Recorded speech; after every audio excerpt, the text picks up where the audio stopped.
How does an innovator crack into that whole constellation of these huge companies? The good news and the bad news, of course, is that it's actually, we say these are the three elements in the healthcare ecosystem, but we know there's at least 51 regulators, right? There's the federal government, and then for better or worse, each state has its own version of what they think healthcare policy is.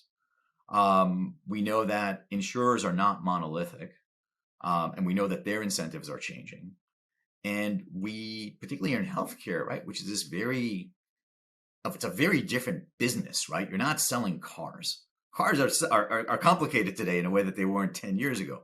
But healthcare, you're selling something that is somewhere between a privilege and a right, and where that border is itself is being renegotiated. And that renegotiation creates complexity, but it also creates opportunity for finding new configurations, right? So if one state is unhelpful in driving telehealth, that's not a veto on telehealth, right? So we're seeing different states change their mandates.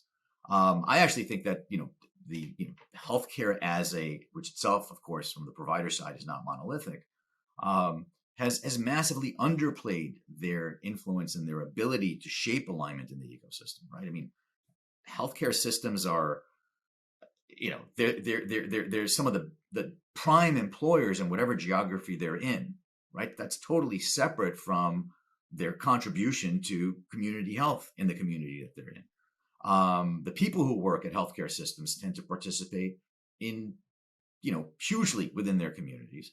And so there are all kinds of levers that can be pulled to put forward a clearer vision and drive alignment.